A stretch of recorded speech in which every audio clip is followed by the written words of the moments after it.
नमस्कार दोस्तों। लगता है बुल्स ने अपने ग्लव्स उतार दिए हैं और रिंग से बाहर जाने के लिए पूरा तैयार हैं। क्योंकि अगर हम दोनों इंडाइसिस की बात करें, निफ्टी और बैंक निफ्टी, तो थोड़ा सा ही ऊपर खुले थे, थोड़ी देर ही ऊपर रहे। दोनों पॉजिटिव में खुले और उसके बाद में थोड़ी देर के बाद ही सेलिंग शुरू हो गई। और फिर हल्का सा रिकवरी हुई टुवर्ड्स द एंड। तो जितना आज का लो था उससे बहुत ही कम दोनों इंडाइसेस ने कवर किया अपने अपने लेवल्स के हिसाब से। तो कुछ खास आज बियर्स में बुल्स में स्ट्रेंथ थी नहीं, और काफ़ी जो बियर्स है दम लगाया उन्होंने और नीचे घसीट के ले गए। और आज एक तरह से आप कह सकते हैं कि दोनों इंडाइसिस के लिए तीसरा कंटिन्यूस डे था नेगेटिव रिटर्न्स का। और जो जिस तरह से कंटिन्यूसली पॉजिटिव रिटर्न्स बन रहे थे, अब हो सकता है कंटिन्यूसली कुछ समय तक नेगेटिव रिटर्न्स बने। और निफ्टी खास करके अगर आप देखें तो बहुत समय बाद जो है कई मतलब काफ़ी दिन बाद, इनफैक्ट बजट के जस्ट बाद से आज पहले बार शायद 70 से नीचे आई है, 63 तक पहुंच गई है। और अगर आप बैंक निफ्टी की बात करें तो जस्ट अबाउट 70 के मार्जिन ही ऊपर है। तो ये भी किसी भी दिन आरएसआई जो है इसकी नीचे आ सकती है। और जो क्रॉसओवर है स्टोकेस्टिक्स ने वो तो दे ही दिया है। विलियम्स भी धीरे धीरे ऐसे लगता है आने वाले कुछ दिनों में नीचे आ जाएगा, और जैसे यहाँ पे टच किया था नीचे निफ्टी बैंक निफ्टी में, वैसे वहाँ भी नीचे टच करेगा। इन एनी केस आज अगर हम निफ्टी की बात करें तो आज निफ्टी कल के मुकाबले 30 पॉइंट ऊपर खुला, 42 पॉइंट तक ऊपर गया और 130 पॉइंट नीचे तक गया, और फाइनली क्लोज हुआ 90 पॉइंट नीचे। और आज के जो गेनर्स थे वो सारे के सारे पीएसयू स्टॉक्स थे, और सारे जो हैं वो एनर्जी रिलेटेड थे, जैसे कि ओएनजीसी, गेल, बीपीसीएल, आईओसी और एनटीपीसी। और जब मार्केट शुरू हुई थी तो ग्लोबल मार्केट्स जो थे वो मिक्स थे, लेकिन अभी जब मैं वीडियो बना रहा हूँ तो एसजीएक्स निफ्टी भी नीचे है 62 पॉइंट, और यूरोपियन मार्केट्स भी नीचे हैं, और एशियन मार्केट्स भी एक दो को छोड़ के बाकी सारे नीचे आ गए थे। अभी यूएस मार्केट्स ने खुलना है तो वो देखना होगा कि वो कैसे बिहेव करते हैं, उसके हिसाब से हमारा कल का ट्रेंड बनेगा। लेकिन फिलहाल एसजीएक्स निफ्टी नीचे है। और अगर हम आज निफ्टी के लूजर्स की बात करें तो बजाज फाइनेंस लूजर था, श्री सीमेंट था, नेस्ले था और एमएनएम था। तो मेनली ये आज के लूजर्स थे निफ्टी में। बैंक निफ्टी की अगर हम बात करें तो ये खुला 178 पॉइंट ऊपर कल के मुकाबले, 198 पॉइंट्स तक ऊपर गया, माइनस में गया 543 पॉइंट्स, और फाइनली क्लोज हुआ 324 पॉइंट ऊपर। और आज जो अप थे बैंक निफ्टी के स्टॉक्स वो भी मोस्टली पीएसयू बैंक्स थे। तो उनमें बैंक ऑफ बड़ौदा और पीएनबी थे, और उसके बाद आईडीएफसी और इंडसइंड भी प्लस में थे। अगर हम लूजर्स की बात करें तो Kotak Mahindra bank, HDFC bank, ICICI bank और आरबीएल बैंक मेन लूजर्स थे। तो ये थे हमारा आज का समरी निफ्टी बैंक निफ्टी की और मार्केट्स की। और अगर अब आ जाते हैं कौन कौन से स्टॉक्स में कल आप ट्रेड करके इंट्राडे बेसिस पे कुछ अच्छे प्रॉफिट्स बना सकते हैं। तो चलिए शुरू करते हैं वीडियो को। तो सबसे पहला हमारा स्टॉक है बजाज फाइनेंस। तो बहुत ही बढ़िया रनअप दिया है, खास करके पिछले 2 हफ्ते में बजट से अगर हम लेके बात करें तो बहुत ही स्ट्रॉन्ग रनअप था। उससे पहले ऐसा लग रहा था प्रॉफिट बुकिंग शुरू हो गई है, लेकिन मार्केट को समझ लीजिए एक तरह से पर लग गए थे बजट वाले दिन से, और कंटिन्यूसली ऊपर जाता रहता रहा। लेकिन अब मार्केट में प्रॉफिट बुकिंग थोड़ी आ चुकी है, और बजाज फाइनेंस भी पिछले 3 दिन से नेगेटिव रिटर्न्स दे रहा है। और आज जो है पहले तो बहुत कम कैंडल थी और पुल बैक भी था 2 दिन की अगर हम बात करें तो जो सेलिंग थी वो काफ़ी वीक थी। लेकिन आज सेलिंग काफ़ी ज़्यादा स्ट्रॉन्ग थी और लगभग 2.5% नीचे बंद हुआ है। और आरएसआई भी नीचे आ चुकी है 70 से, और विलियम्स और स्टोकास्टिक्स भी नीचे आ मतलब नेगेटिव क्रॉसओवर दे दिया है उन्होंने। तो ऐसा लगता है कि यहाँ से बजाज फाइनेंस में भी प्रॉफिट बुकिंग हो सकती है। हालांकि वॉल्यूम्स बहुत ज़्यादा स्ट्रॉन्ग नहीं थे आज भी और पिछले दोनों दिन भी, तो वो थोड़ा सा कंसर्न वाली बात है। और थोड़ा सा पुल बैक हुआ है इस लेवल के आसपास में, ये जो तीन आप समझ लीजिए डोजी टाइप पैटर्न बने थे। तो यहाँ से अ, थोड़ा सा पुल बैक अगर इसकी वजह से हुआ तो हुआ, अदरवाइज अगर कल ये 55-60 से नीचे ट्रेड करता है और नीचे का ट्रेंड दिखाता है तो इसमें 55-70 का स्टॉप लॉस लेके इसमें एक शॉर्ट पोजीशन ली जा सकती है। क्योंकि आने वाले दिनों में ये काफ़ी नीचे के लेवल्स दिखाएगा आपको, कम से कम 500 पॉइंट तो नीचे गिरेगा ही, हो सकता है और भी नीचे गिरे। तो आने वाले दिनों में ये काफ़ी नीचे जाने वाला है, हो सकता है कल भी ये नेगेटिव ही ट्रेंड इसका रहे। मेरा ईमेल आईडी है investwise0070@gmail.com।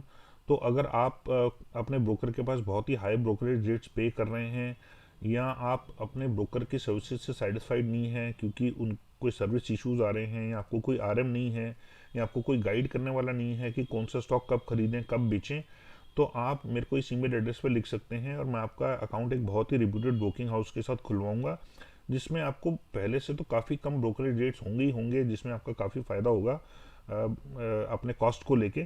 साथ में ही आपको सर्विसेज भी काफ़ी बेटर मिलेंगे, और आपको गाइडेंस जो है वो पर्सनली मैं खुद दूंगा, जिसमें आपको कौन सा स्टॉक किस प्राइस पे कब खरीदना है, किस प्राइस पे कब बेचना है, जिससे आपके प्रॉफिट ज़्यादा से ज़्यादा बढ़ सकें। तो ये गाइडेंस मैं आपको पर्सनली दूंगा, और इससे आप देखिएगा कि आपके प्रॉफिट जो पहले बन रहे थे और अब जो बनेंगे उसमें काफ़ी फ़र्क आएगा। तो ये आपको दोनों तरफ से फ़ायदा होगा, ब्रोकरेज रेट्स को लेके भी, सर्विसेज को लेके भी, और जो गाइडेंस की वजह से जो आपके प्रॉफिट्स बढ़ेंगे।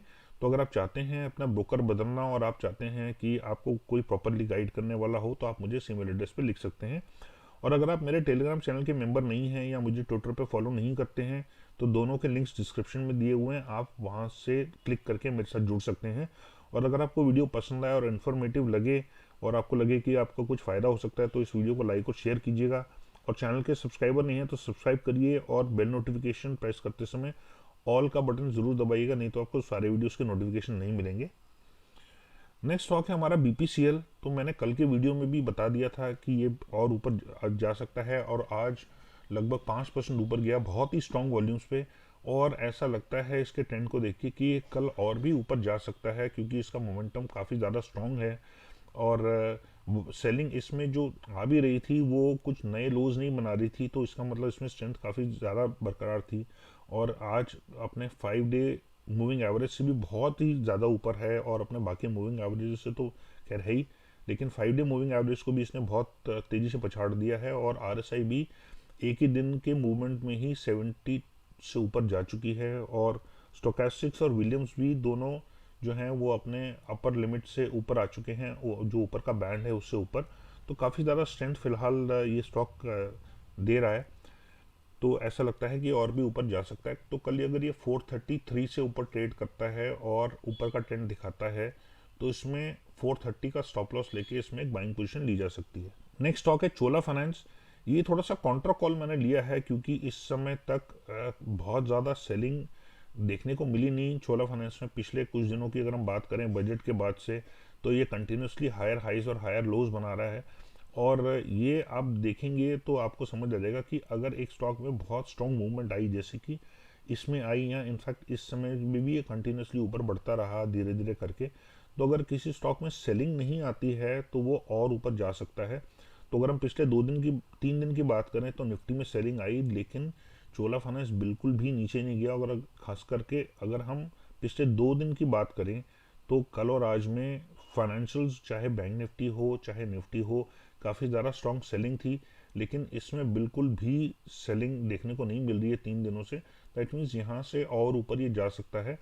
तो मेरा ऐसा मानना है कि कल ये काफ़ी ज़्यादा ऊपर तो मेरा ऐसा मानना है कि कल ये और ऊपर जा सकता है।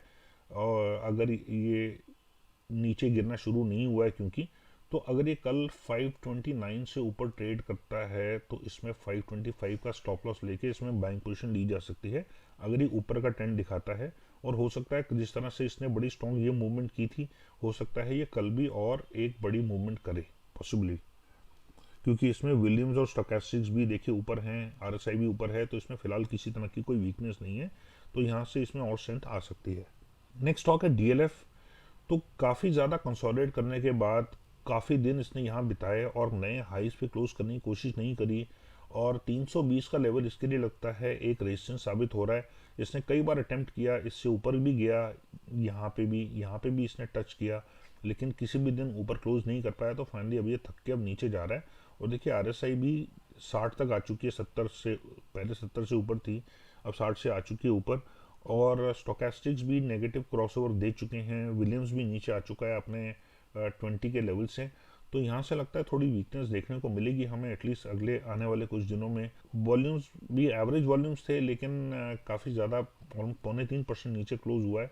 तो कल अगर ये 305 से नीचे ट्रेड करता है या नीचे का ट्रेंड दिखाता है तो इसमें 307 का स्टॉप लॉस लेके इसमें एक सेलिंग पोजीशन ली जा सकती है। नेक्स्ट है एचडीएफसी बैंक। तो एचडीएफसी बैंक ने भी बजट के बाद से, उससे पहले थोड़ा वीकनेस इसमें देखने को मिल रही थी, लेकिन बजट के बाद से काफ़ी ज़्यादा स्ट्रॉन्ग इसने मूवमेंट दिखाई और लगभग 200-250 पॉइंट ऊपर गया। लेकिन यहाँ पे 1625 के लेवल पे ऐसा लगता है इसको रेजिस्टेंस देखने को मिल रहा है, क्योंकि कई बार इसने काफ़ी स्ट्रॉन्ग अटेम्प्ट किया ऊपर क्लोज करने का। मार्जिनली इसने यहाँ पे ऊपर क्लोज किया भी, लेकिन उसके बाद से इमीडिएटली इसमें सेलिंग आ गई है और धीरे धीरे जो कैंडल है उसका भी साइज बढ़ रहा है और वॉल्यूम्स भी पिछले 2 दिनों में कंटिन्यूसली बढ़ रहे हैं। तो ऐसा लगता है कि यहाँ से थोड़ा सा और वीकनेस देखने को मिल सकती है। तो 1540 का हो सकता है इसके लिए सपोर्ट साबित हो, क्योंकि पिछले कुछ दिनों में भी ये सपोर्ट ले चुका है। बट ऐसा लगता है कि शायद इसमें हम थोड़ा सा वीकनेस और देखें, क्योंकि ये नए हाइज नहीं बना रहा था। तो यहाँ से हो सकता है थोड़ा सा नीचे जाए और अपने पुराने लोज को टेस्ट करे। तो अगर ये कल 1550 से नीचे ट्रेड करता है और ख़ास करके नीचे का ट्रेंड अगर दिखाता है तो इसमें 1560 का स्टॉप लॉस लेके इसमें एक सेलिंग पोजीशन ली जा सकती है, क्योंकि देखिए सारे इंडिकेटर जो है अब नीचे आना शुरू हो गए हैं। तो यहाँ से मुझे लगता है ये थोड़ा सा प्रॉफिट बुकिंग दिखाएगा और कल नीचे रह सकता है। तो ये थे हमारे स्टॉक्स। आई होप आपको वीडियो पसंद आई होगी और कुछ सीखने को भी मिला होगा और आपके कुछ अच्छे प्रॉफिट्स बनेंगे कल इन स्टॉक्स को लेके। तो इसको वीडियो को लाइक और शेयर कीजिएगा और सब्सक्राइब कीजिएगा चैनल को। And thank you so much and take care and God bless.